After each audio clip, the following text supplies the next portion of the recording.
अब देखिए लगातार जीत का जश्न, लेकिन सवाल वहीं का वहीं कि कौन होगा महाराष्ट्र का राजा, कौन होगा जो महाराष्ट्र की कुर्सी पर करेगा राज। इस बीच में सर्वेश्वर जी मेरे साथ मौजूद हैं।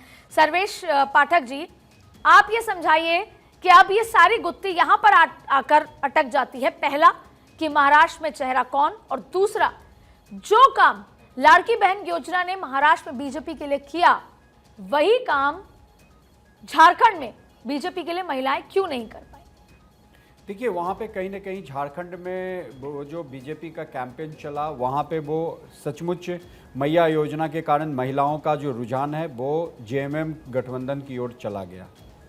लेकिन वहाँ पे अभी देखिए, अभी सीटों का अगर देखें तो उतार चढ़ाव चल रहा था। जहाँ कभी जेएमएम 35 सीट्स पे लीड में थे, अभी घट के 28 पे आ गए हैं। तो ये अभी वहाँ पे चल रहा है कमोबेश जो स्थिति है, जबकि हम सब ने देखा है कि ये 1 बजे तक स्थिति क्लियर हो जाती थी, लेकिन झारखंड में अभी उपापो अभी भी बना पड़ा है। तो आप ये कह रहे हैं कि अगर कांटे की टक्कर रही, बराबर भी रहे, तो बीजेपी सरकार बना लेगी? कांटे की टक्कर रही है, इसमें कोई डाउट नहीं कि भ्रष्टाचार का आरोप लगा, जेल गए हेमंत सोरेन, उस सब के बावजूद भी वो कहीं ना कहीं मैया योजना जो है वहां पे उनके लिए वरदान साबित हुई है। लेकिन जो कांग्रेस के प्रवक्ता कह रहे थे कि जीत की बधाई, इसमें कोई दो राय नहीं है कि कांग्रेस आज दो जीत की बधाई उन्हें मिलनी चाहिए। एक तो प्रियंका जी जीत रही हैं, दूसरा झारखंड में अगर सरकार वापस होती है तो उनकी सरकार वापस होती है, गठबंधन की सरकार। लेकिन अगर उनका परफॉर्मेंस आप देखो, महाराष्ट्र इसलिए इंपॉर्टेंट है अदिति जी कि लोकसभा के परिप्रेक्ष्य से भी देखेंगे तो भारत का सबसे दूसरा बड़ा राज्य है, जहां 48 सीटें लोकसभा के लिए आती हैं। उसके बाद भारत का फाइनेंशियल कैपिटल बम्बे हो गया, और उस सब चीजों को लगा के अगर आप देखें, इनका एक नारा था भाई युवा बेरोजगार है, किसान नाराज है। महाराष्ट्र में वो जो प्याज वाले किसान थे वो कहीं ना कहीं नाराज दिख रहे थे बीजेपी से, लेकिन उनको भी साधने की, चाहे सोयाबीन किसान का एमएसपी देना, ये सारी योजनाओं का फल जो दिया 2.5 साल में, ये जो एकनाथ शिंदे के साथ सरकार बना के बीजेपी ने, वो इतनी लैंडस्लाइड विक्ट्री आज तक नहीं आई थी बीजेपी की भी। वो अपने 2014 में कह रहा हूं ना, उसके भी टैली से आगे बढ़ रहे हैं।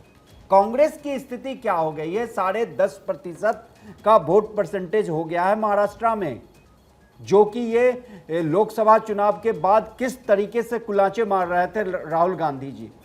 अब क्या स्थिति है कांग्रेस का, इस पे भी विचार होना है, क्योंकि आप भ्रम की स्थिति, झूठ फैला के आप कोई काम एक बार कर सकते हो, बार बार नहीं कर सकते। अगर युवा बेरोजगार होता, महाराष्ट्र बहुत बड़ा राज्य है झारखंड के मुकाबले, आप देख लीजिए।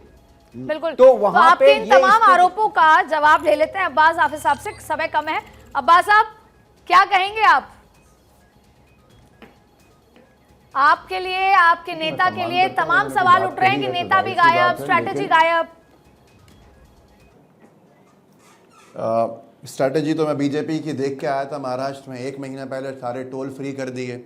इस तरह से सत्ता का दुरुपयोग किया जाता है और सरकारी मशीनरी के साथ चुनाव जब लड़ा जाता है तो बहुत सारी चीजें होती हैं, बहुत से फैक्टर्स हैं। ईडी, अब्बास साहब, राजस्थान में जब अशोक गहलोत की सरकार थी, राजस्थान में जब अशोक गहलोत की सरकार थी और आखिरी बजट आया था तो पूरा का पूरा खजाना खोल दिया गया था, लेकिन फिर भी सत्ता में वापसी नहीं हुई। सवाल यह है कि वो सत्ता में होने के बाद भी एंटी इनकम्बेंसी इफेक्ट नहीं हुआ। को महाराष्ट्र में